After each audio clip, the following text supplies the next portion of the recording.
안녕하세요. 소액기금입니다. 이번 영상에서는 저의 이제 매수 관점, 매수하는 타점 뭐 이런 것들 그런 것들에서 한번 영상을 남기려고 하는데 이제 최근에 라이브 방송하면서 많은 분들이 매수 관점 대체 어떤 매수 관점을 가지고 계신가요? 매수 타점이 어떻게 되시는 건가요? 라는 질문들을 정말 많이 해주시더라고요. 원래 이런 영상을 찍지 않으려고 그랬어요. 왜냐하면 저의 매수 관점이 그렇게 구체적이지가 않아요. 뭔가 뭐 어느 시점에 산다 이런 게 없어요. 뭐 어느 자리에 오면 산다 이런 게 아니기 때문에 괜히 영상 올리면 또 이제 사람들이 흔하게 좋다고 생각하는 그런 관점이 아니기 때문에 반발이 좀 있을 것 같아 가지고 고민하다가, 근데 뭐 그런 분들은 소수고 어쨌든 이 영상을 보시는 분들 제가 좋아서 보는 거기 때문에 그런 분들이 훨씬 많기 때문에 이제 영상을 찍어 보려고 합니다. 일단은 저는 가장 중요하게 생각하는 건 요거예요. 사람들이 많이 살 것 같은 거. 사람들이 관심이 몰릴 것 같은 거. 이게 저의 영순이에요, 영순위. 일단 기본적으로 생각에 저의 매매 기본 바탕은 이거를 가장 많이 생각을 해요. 공부도 이런 식으로 하고 어떤 걸 사람들이 많이 관심을 가질까? 이거에 대한 고민을 많이 합니다. 그래서 그거를 가장 많이 보고 그다음에 재료가 좋으면, 그러니까 재료도 어떻게 보면 비슷한 느낌인데 재료가 좋으면 사람들이 많이 사겠죠. 그래서 이제 이 순위로 뒀고 그다음에 차트. 차트는 솔직히 일봉이 이쁘면 이쁠수록 좀 크게 가는 경향은 있어요. 일봉이 너무 구데기 같으면 올라갈 자리도 못 가고 그런 게 있는데, 근데 어쨌든 뭐 그렇게 막 차트가 안 좋으면 안 산다 뭐 이런 개념은 아니기 때문에 3 순위로 뒀습니다. 그다음에 4 순위 호가창인데, 호가창은 뭐 순위로 매기긴 어렵고 이게 매수의 최종 판단을 해요. 이런 것들을 일단은 빠르게 고려를 하죠. 이런 것들을 어떤 종목이 올라온다. 머릿속에서 이거를 빠르게 고려를 한 다음에 이제 최종 판단은 호가창으로 해요. 그래서 호가창도 굉장히 중요하게 생각을 합니다. 호가창도. 이런 식으로 일단은 제가 판단을 한다는 거 알고 그다음에 종목을 보면서 몇 개 설명을 해 볼게요. 일단은 국동을 먼저 볼게요. 국동. 10월 30일 날 매매했던 종목. 국동 같은 경우에는 제가 이제 9월 30일 날 매매하기 전날에 거의 바닥에서 30%를 거의 한 방에 올렸거든요. 엄청나게 짧은 시간에 강한 힘을 이제 들어올리면서 하한가를 찍었다가 흘러내렸는데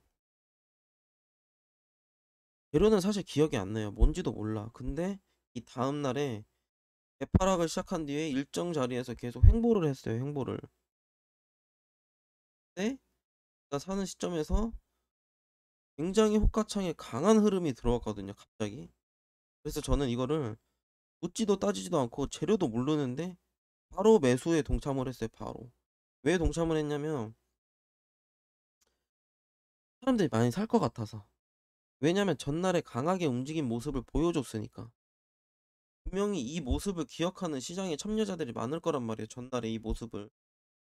그리고 이렇게 상한가 갔다가 이렇게 떨구고 다시 전날의 상한가를 이제 트라이할 것 같은 심리가 있어요, 이게. 여기를 뚫어주면 또 크게 갈 거라는 그런 믿음도 있고, 보통 이게 단기 매매한 사람들은. 그래서 저는 묻지도 따지지도 않고 바로 매수에 동참을 해 가지고 먹고 나왔습니다. 물론 그 이후로도 더 많이 올라가긴 했지만 이런 관점으로 매매를 해요. 이런 관점으로. 이제 해성 TPC도 한번 보면은 이것도 이제 10월 30일 날 매매했던 종목인데, 이것도 어떻게 보면은 국동과 그런 매수 관점은 되게 비슷해요. 전날에 강한 모습을 보여줬기 때문에 '오늘도 그럴 거라는 사람들의 심리가 있을 거다.'라는 생각으로 매매를 했거든요. 그러니까 요 같은 경우에 전날 이제 무상증자 이슈가 있으면서 초가부터 다이렉트로 상한가를 굉장히 강하게 올렸단 말이에요. 그리고 한 번도 풀리지 않았고. 그런데 그런 거에 비해서 저는 시가 갭이 낮다고 생각했어요. 이렇게 강한 흐름치고는 시가 갭이 충분히 할 만하겠다라는 생각이 들었고, 어제 이 시초가부터 올려줬던 흐름을 사람들이 기억을 하고 있을 거라 생각을 했어요. 해상 TPC를 보고 있는 사람들이라면. 그래서 이날도 시초가에 진입을 하면 분명히 한번 슈팅이 크게 나올 거라는 판단을 하고 그렇게 진입을 한 거예요, 이것도. 전날의 흐름이 강했기 때문에 사람들이 '돈이 쏠릴 것 같다. 충분히 슈팅이 나올 것 같다.'라는 생각으로 매매를 했습니다. 이거는 거의 일봉도 신경을 쓰지 않았고 재료도 신경 안 썼어요. 심지어 시초가 매매기 때문에 호가창도 신경을 쓰지 않았죠.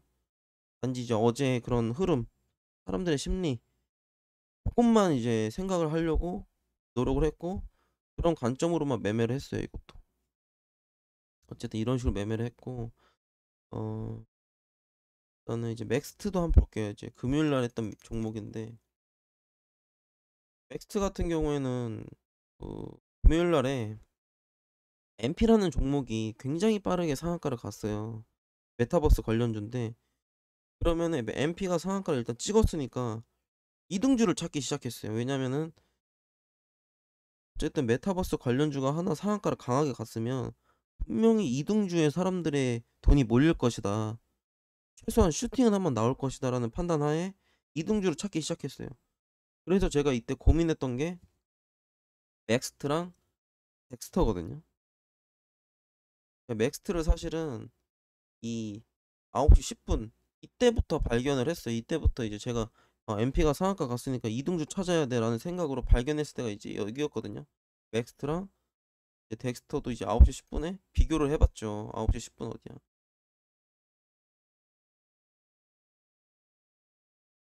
이쯤이네요. 여기 형부할 때. 근데 이제 이때 당시만 해도 9시 10분만 해도 맥스트가 뭔가 더 대장같이 움직였거든요. 이등주처럼.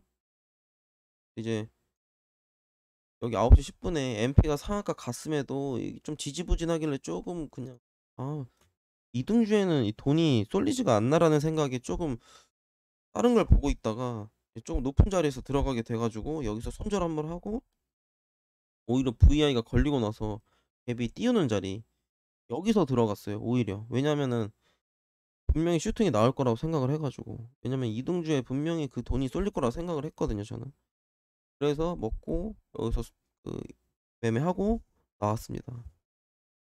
물론 덱스터가 나중에 알고 보니까 이제 넷플릭스를 붙이면서 갔더라고요. 얘도 원래 메타버스였는데 그 어제 같은 경우에는 넷플릭스로 더 영향을 많이 받은 것 같더라고요. 어쨌든 그런 거는 뭐 중요한 게 아니니까 지금 이제 맥스도 비슷한 관점이죠. 사람들이 돈이 쏠릴 것 같아서 매매를 한 거야 단순하게. MP가 상하게 갔으니까. 뭐 차트를 본다느니 그런 거를 전혀 고려하지 않았어요. 제일 중요한 제가 생각하는 제일 중요한 거 사람들이 많이 살 것 같은 거 장중에 돈이 쏠릴 것 같은 거 이것만 고려하고 매매를 했어요 사실. 대부분의 매매가 이런 식으로 이루어지는 것 같아요. 이거를 생각하고 그다음 두 개는 일단은 체크하는 정도만 생각하고 호가창을 보고 매수하는.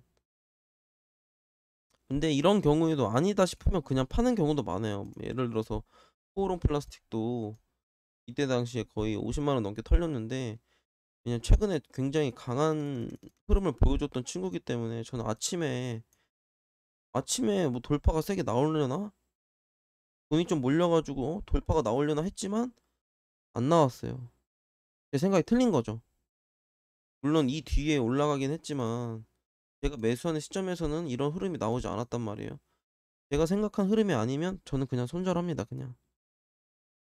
그러니까 제가 돈을 많이 버는 날은 저의 이런 생각들이 잘 들어맞을 때 이런 게 잘 들어맞으면 맞을수록 돈을 많이 벌고 손해가 많이 나는 날은 이게 들어맞지 않는 거예요. 들어맞지가 않고 그런 손실 금액이 점점 쌓이면서 이제 뇌동매매를 하게 되는 거죠. 그때는 이제 이런 판단들이 의미가 없어지는 거죠. 뇌동매매를 하니까. 어쨌든 저는 이런 식으로 매매를 하고 좀 도움이 되셨으면 좋겠네요. 질문 주시는 분들한테 도움이 되셨으면 좋겠습니다. 일단은 뭐 다음에는 한번 손절에 대한 영상도 한번 찍어 볼게요. 이거는 이제 매수에 관한 매수 시점에 대한 얘기였고 영상 시청해 주셔서 감사합니다.